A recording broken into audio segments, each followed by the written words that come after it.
Terima kasih telah mengklik video ini. Di episode sebelumnya kita sudah membahas kisah tentang gereja sebelum reformasi. Dan kali ini kita akan melanjutkan kisah gereja setelah reformasi. Bagaimanakah kisahnya? Sebelum itu jangan lupa untuk subscribe channel ini supaya bisa lebih berkembang lagi ke depannya. Dan nyalakan loncengnya agar kalian tidak ketinggalan video terbaru dari kami. Tanpa berlama-lama langsung saja kita masuk ke dalam kisahnya. Ini dia kisah tentang gereja setelah reformasi.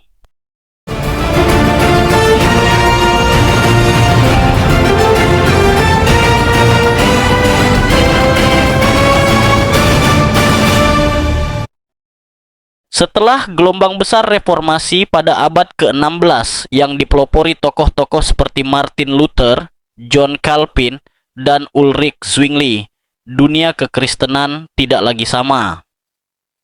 Gereja Katolik Roma kehilangan monopoli rohaninya, sementara berbagai denominasi baru lahir. Namun, perjalanan sejarah gereja setelah reformasi tidaklah sederhana.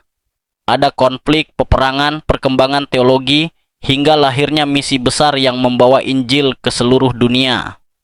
Mari kita menyusuri kisahnya. 1.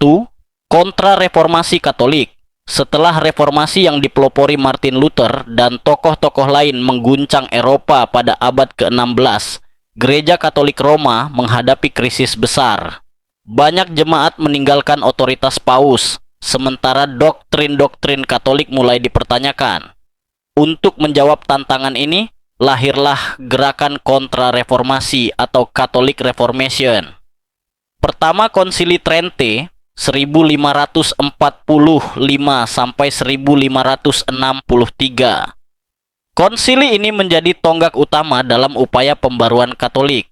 Isinya menegaskan kembali ajaran-ajaran Katolik, pentingnya sakramen, otoritas paus, dan peran tradisi selain Alkitab. Gereja juga menekankan perlunya pembaruan moral di kalangan imam dan biarawan agar tidak lagi ada penyalahgunaan jabatan seperti pada masa sebelumnya. 2. Lahirnya Ordo Baru, Yesuit, Serikat Yesus. Didirikan oleh Ignatius Loyola tahun 1540. Yesuit menjadi ujung tombak dalam pendidikan, penginjilan, dan perlawanan terhadap penyebaran Protestan.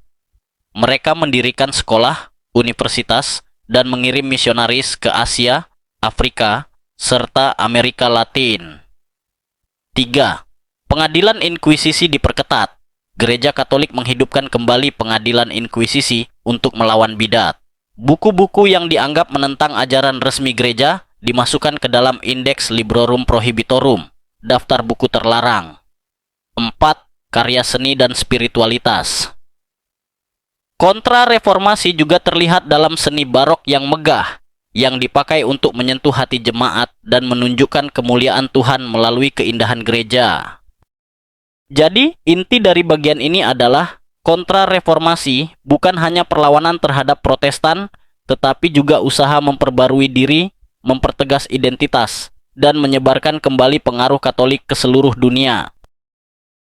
2. Perpecahan dan perang agama di Eropa. Setelah reformasi dan kontra-reformasi, Eropa memasuki masa penuh ketegangan. Gereja tidak lagi satu, melainkan terbagi ke dalam berbagai denominasi: Katolik, Lutheran, Calvinis, Anglikan, dan lainnya. Perbedaan keyakinan ini tidak hanya soal agama, tetapi juga melibatkan politik, kekuasaan, dan identitas bangsa. 1. Perpecahan di dalam Eropa. Di Jerman, wilayah-wilayah yang menganut Lutheran sering bersitegang dengan kerajaan Katolik.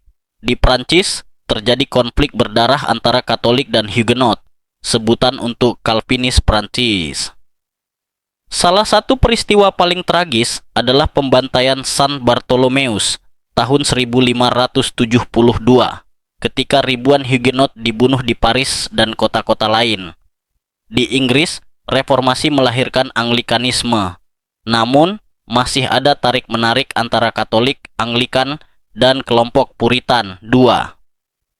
Perang 30 tahun 1618 sampai 1648.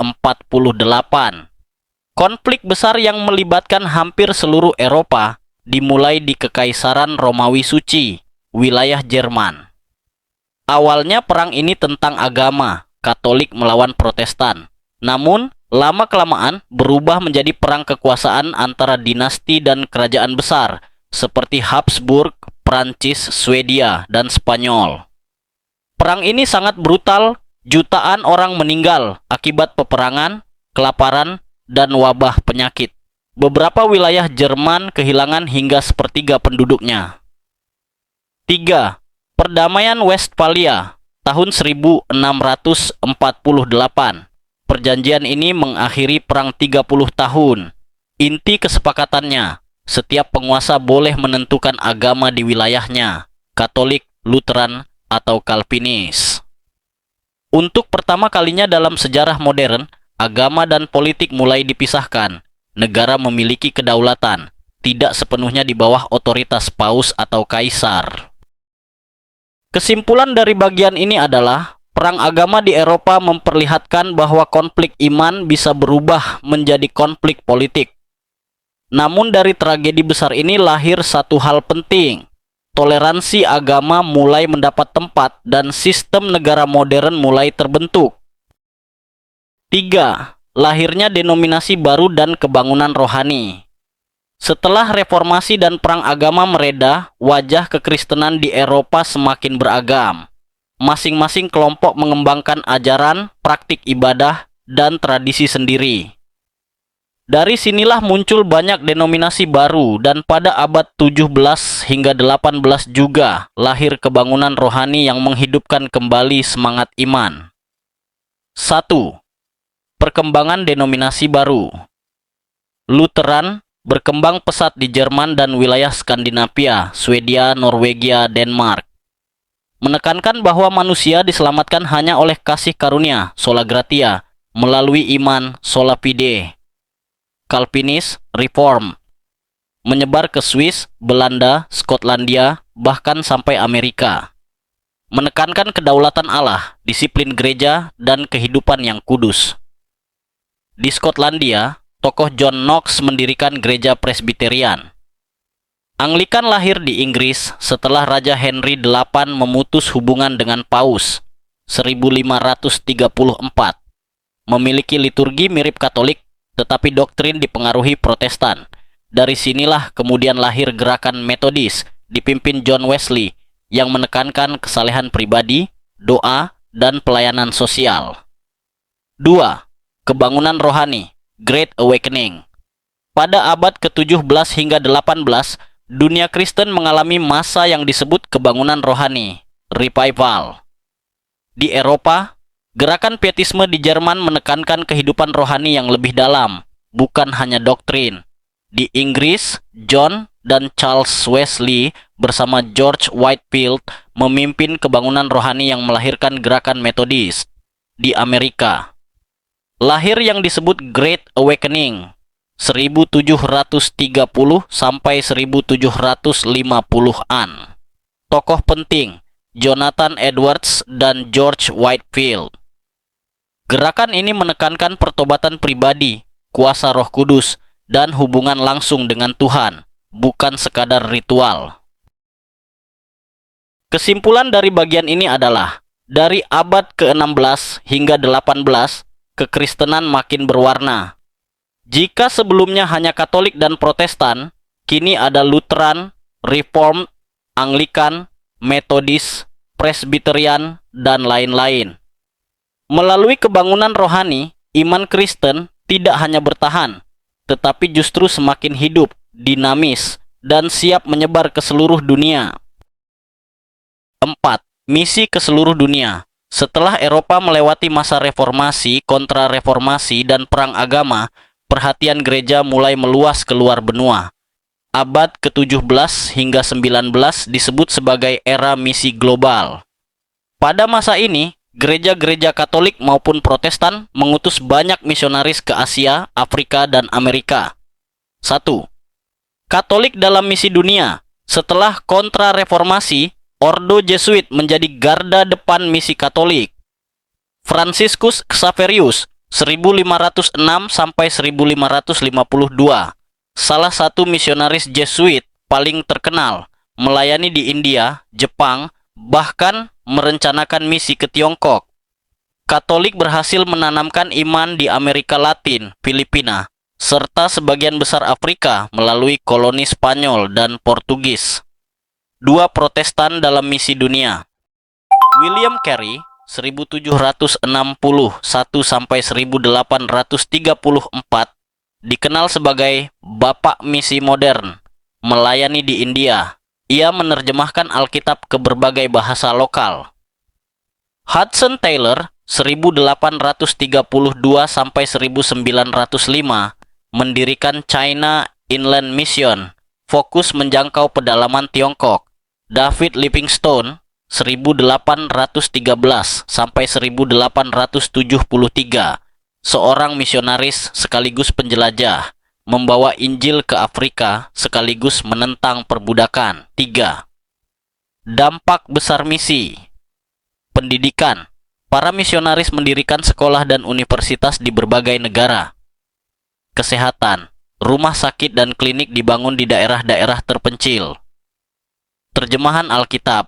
Injil diterjemahkan ke ratusan bahasa, membuat banyak suku bisa membaca firman Tuhan dalam bahasa mereka sendiri. Kekristenan menjadi agama global, tidak lagi terbatas di Eropa. Kesimpulan dari bagian ini adalah, misi global setelah reformasi mengubah wajah dunia. Kekristenan bukan lagi hanya milik Barat, tetapi menyebar ke Asia, Afrika, dan Amerika. Dari sinilah fondasi kekristenan modern terbentuk dengan pengaruh yang terasa hingga hari ini. Kelima, zaman modern dan gerakan ekumene. Memasuki abad ke-20 hingga sekarang, gereja menghadapi tantangan baru. Perubahan sosial, politik, dan budaya membuat gereja harus beradaptasi.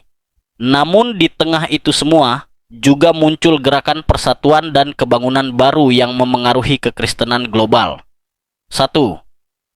Tantangan dunia modern, sekularisme dan sains, revolusi industri, perkembangan ilmu pengetahuan, dan filsafat modern membuat banyak orang meragukan otoritas gereja. Di Eropa, sekularisme makin kuat, banyak orang meninggalkan iman atau hanya beragama secara nominal. Perang Dunia I dan II. Tragedi besar ini mengguncang iman banyak orang. Pertanyaan tentang kejahatan, penderitaan, dan keadilan Allah kembali mencuat. Gereja dituntut untuk memberi jawaban rohani di tengah kekacauan dunia. 2. Gerakan ekumene. Abad ke-20 lahir gerakan ekumene, yaitu usaha untuk menyatukan berbagai denominasi Kristen agar bisa bekerja sama. Pada tahun 1948 berdiri World Council of Churches, Dewan Gereja Sedunia, yang menghimpun banyak denominasi Protestan dan Ortodoks. Tujuannya bukan menyatukan semua gereja menjadi satu organisasi, tetapi membangun dialog, persaudaraan, dan kerja sama pelayanan. 3. Lahirnya gerakan Pentakosta dan Karismatik. Awal abad ke-20, terjadi kebangunan rohani di Azusa Street, Los Angeles, 1906, yang melahirkan gerakan Pentakosta. Gerakan ini menekankan pengalaman pribadi dengan Roh Kudus, karunia-karunia rohani, doa, dan pujian penuh sukacita. Hingga kini, Pentakosta dan Karismatik menjadi salah satu gerakan Kristen yang paling pesat berkembang di dunia, khususnya di Asia, Afrika, dan Amerika Latin. Keempat, kekristenan global masa kini. Jika dulu pusat kekristenan ada di Eropa, kini pergeserannya terjadi. Pertumbuhan terbesar iman Kristen ada di Afrika, Asia, dan Amerika Latin. Gereja-gereja di negara berkembang menjadi motor utama misi, bahkan mengutus misionaris kembali ke Eropa dan Barat. Kesimpulan dari bagian ini adalah, sejarah gereja setelah reformasi adalah perjalanan panjang, dari perpecahan, perang, misi global, hingga kebangunan modern. Kini, gereja hadir sebagai iman global dengan banyak warna, namun tetap berakar pada Injil Kristus. Sejarah gereja setelah reformasi adalah kisah tentang perpecahan, pertumbuhan, dan penginjilan. Dari Eropa yang dilanda perang agama hingga misi global yang menyentuh ujung bumi, gereja terus bergerak sesuai dengan zaman. Meski banyak tantangan, satu hal tetap nyata. Injil tidak pernah berhenti memberitakan kasih Kristus. Inilah warisan sejarah gereja yang kita nikmati hingga hari ini. Begitulah kisah tentang gereja setelah reformasi. Bagaimana menurut kalian? Komen di bawah untuk memberikan pendapat. Dan jangan lupa untuk subscribe channel ini supaya bisa lebih berkembang lagi ke depannya. Dan terima kasih telah menonton sampai habis. Sampai jumpa di episode selanjutnya.